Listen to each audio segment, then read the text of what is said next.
अस्सलामुअलैकुम dear student, मैं वकार अली। आज हम 2 एक्सरसाइज 2.2 का क्वेश्चन नंबर 3 को डिस्कस करेंगे। मैं उम्मीद करता हूँ कि आप लोगों ने प्रीवियस देख लिया होगा। और दूसरी बात यह है कि अगर आप रूल्स को नहीं अच्छे से अंडरस्टैंड कर पा रहे तो काइंडली वीडियो को दोबारा से देखें और दोबारा से उन्हें समझें। आप लोगों को इंशाल्लाह समझ आ जाएगी। और बार बार चलते फिरते आप लोग रूल्स को ध्यान में रखें, किस तरह होगा तो क्या करेंगे, डेरिवेटिव किस तरह लेंगे। मसलन ये 8 रूल है, कोई इतना बड़ा मसला नहीं है।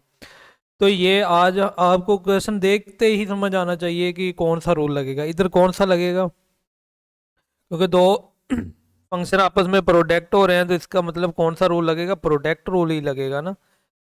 तो प्रोडक्ट क्या रूल होता था, हम यू वी दो फंक्शन मल्टीप्लाई हो रहे हैं, यू पहले आ जाता था वी का डेरिवेटिव, फिर वी वैसे यू का डेरिवेटिव, ये था ना। तो इसी तरह ही आपने इधर अप्लाई करना है। तो 4x³ + 7 वैसे और 3x² + 2 का derivative plus 3x² + 2 as it is और 4x³ + 7 का डेरिवेटिव। ये देखो वही डेरिवेटिव नहीं बन गया, अभी लहदा लहदा अप्लाई करना है और पावर रूल लगाना है, सेम वैसे ही बन गया है ना। तो ये देखो आप लोग को रूल याद होंगे तो कोई मसले वाली बात नहीं है। तो जब आप 3 को बाहर ले लिया और x² का डेरिवेटिव क्या होता है, 2x होता है। और कांस्टेंट का डेरिवेटिव 0 होता है, वो लिखने की ज़रूरत नहीं है, इधर कांस्टेंट 2 है। इसी तरह 3x² + 2, तो 4 वैसे x³ का डेरिवेटिव क्या होगा, 3। x की पावर a कम करनी है तो 3 में से 2 होगी, 3 में से 1 किया माइनस तो 2 रहेगी ना। तो कांस्टेंट 7 है तो इसका डेरिवेटिव क्या होगा, 0 होगा। तो मल्टीप्लाई कर लें, ये देखो 6x हो जाएगा और 4x³ + 7 एज इट इज़ आ गया। सेम इसी तरह ये 4 और 3 12 हो गया x² और ये क्या आ गया 3x² + 2। तो ये देखो ये डेरिवेटिव तो आ गया, बट आप लोगों ने सिंप्लीफाई करना है तो कर लें। 6 को अंदर मल्टीप्लाई करें 24 और x³ x4 हो जाएगा प्लस 6 और 7 42 x आ गया। और इस सेम इसी तरह ही 12 को 3 से मल्टीप्लाई करें 36 x4 आ जाएगा, क्योंकि x² है। प्लस 12 को 2 से 24 x² आ गया। ओके, तो ये देखो x⁴ आपस में ऐड हो रहे हैं, ऐड होके क्या आ रहा है 60x4 plus 24x² plus 42x। तो ये आपका आंसर आ गया। तो सिंप्लीफाई हमने कर लिया, इससे मज़ीद नहीं कर सकते, इसलिए हम आगे नेक्स्ट क्वेश्चन देखते हैं। नेक्स्ट क्वेश्चन क्या होता है, y is equal to a time x² plus b। जिस तरह प्रीवियस क्वेश्चन में उसने कौन सा रूल यूज किया था, जनरल पावर रूल पे सारे क्वेश्चन बनाए थे, इसमें सारे प्रोडक्ट रूल पे बनाए हैं। इस पे बनाए हैं, प्रोडक्ट रूल पे बनाए हैं। तो आपको इतनी ज़्यादा प्रैक्टिस करवाएगा प्रोडक्ट रूल की कि आपको भूलेगी नहीं, अगर आप अच्छे से करेंगे तो ये वैसे सेकंड वाले का डेरिवेटिव, आप इसमें किसी का भी पहले डेरिवेटिव ले सकते हैं, तो बट दूसरे केस में उसका नहीं लेना, फिर वो चेंज कर लेना। मैं बताता हूँ आपको ना। तो ax² प्लस b, तो ये देखो दोनों प्लस हो रहे हैं, ये इधर आ जाए या ये इधर आ जाए। जिस तरह 2 + 3 हो या 3 + 2 हो तो आंसर सेम, बात तो सेम ही है ना, बात में तो नहीं ना फर्क है। इसी तरह ये प्लस आ रहा है तो आप पहले इसको लिख लें पहले उसको लिख लें, बस क्या रखना है, जिसका एक बार ले लिया उसका दूसरी बार डेरिवेटिव नहीं लेना।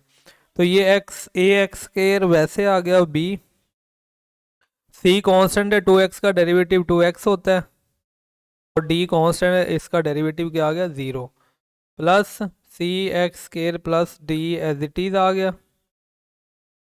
और ए कांस्टेंट है, 2x का डेरिवेटिव 2x होता है, और बी कांस्टेंट है, इसका डेरिवेटिव 0 आ गया। ओके, तो इसे सिंप्लीफाई कर लें तो ये देखो 2cx ये, और A X square plus B as it is आ गया, और इधर से प्लस 2ax और C X square plus D आ गया। तो ये देखो आपका आंसर तो आ गया। अगर आप लोगों ने मज़ीद सिंप्लीफाई करना है तो आप मल्टीप्लाई करें और कर सकते हैं, इसमें सिर्फ अलजबरा है, डेरिवेटिव तो ख़त्म हो गया ना। तो मज़ीद हम क्वेश्चन नंबर 3 के ऊपर जाते हैं। तो 3 में है x under root x plus 1। इसमें भी आप देखो एक्स और एक्स प्लस अंडर रूट आप आपस में प्रोडक्ट हो रहे हैं, प्रोडक्ट रूल लग जाएगा।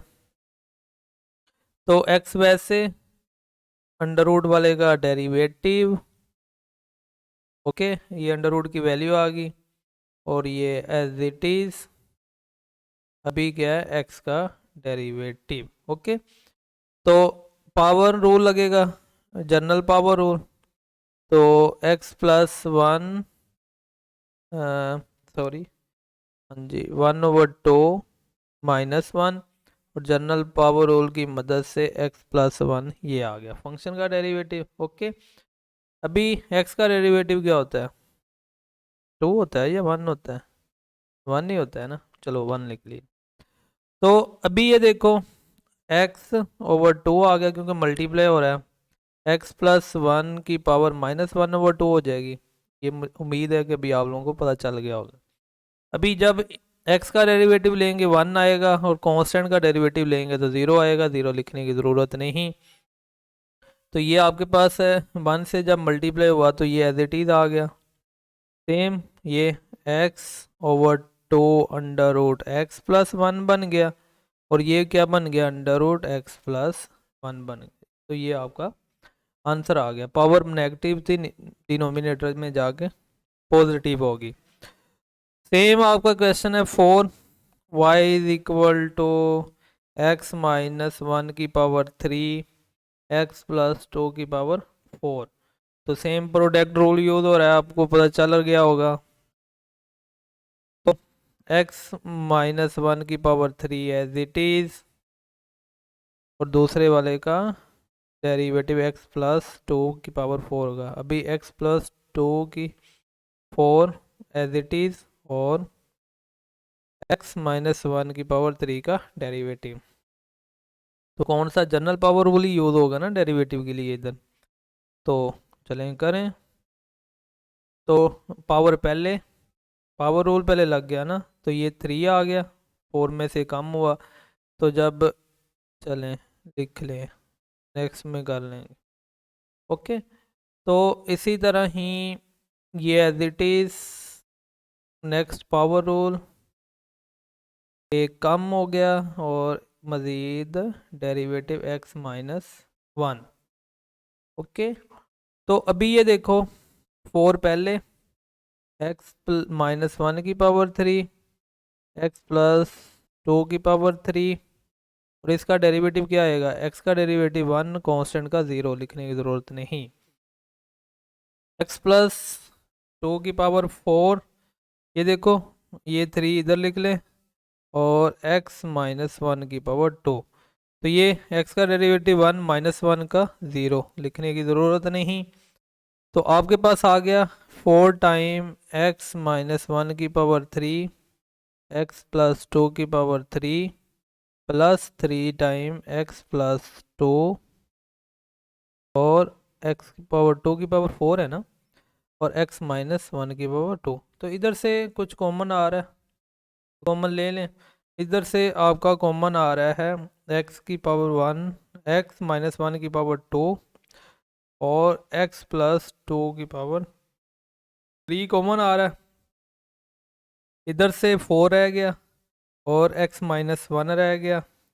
ओके, और ये तो सारा कॉमन आ गया, प्लस 3।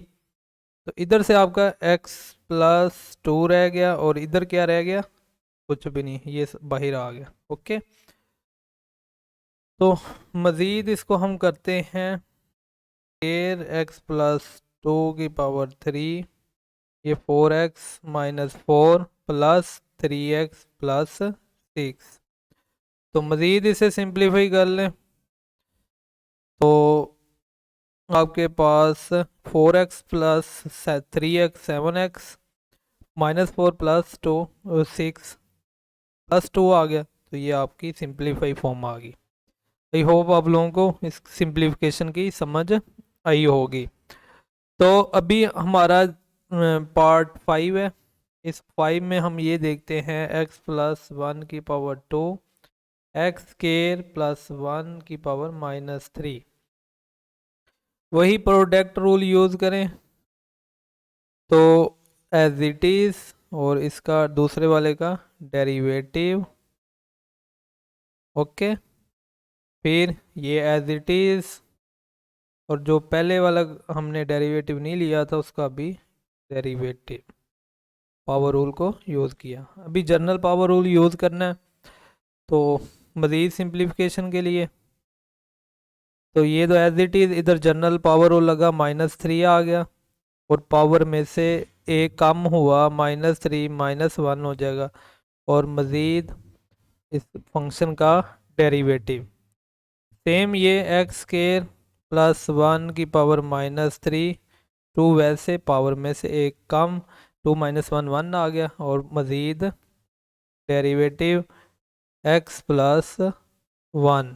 ओके, तो इसमें -3 पहले आ गया, x+1 होल का स्क्वायर आ गया, और ये देखो -4 हो जाएगा डिनोमिनेटर में जाके, +4 हो जाएगा। ओके, तो इसका डेरिवेटिव लो क्या आता है, 2x आ जाएगा। 1 का डेरिवेटिव 0 होता है, वो लिखने की ज़रूरत नहीं। सेम +2, ये वाला बाहर आ गया, एक्स स्क्वायर प्लस 1 की पावर-3 x+1, और ये x का डेरिवेटिव 1 और 1 का 0। तो आपके पास ये शेप आ गई। इस शेप को थोड़ा सा रीअरेंज कर लें, ये -3 2 से -6 हो गया, और ये x एज इट इज़ आ गया, x+1 की पावर 2 आ गया। तो अभी आप लोग क्या कर सकते हो, एक्स स्क्वायर प्लस 1 की पावर 4 आ गया। ओके, तो इसके बाद आप 2x+1 over x square plus 1 की पावर 3 आ गया। तो इधर आप कर ये सकते हो कि एलसीएम लेके इसे मज़ीद सिंप्लीफाई कर सकते हो। तो मैं करता हूँ एलसीएम।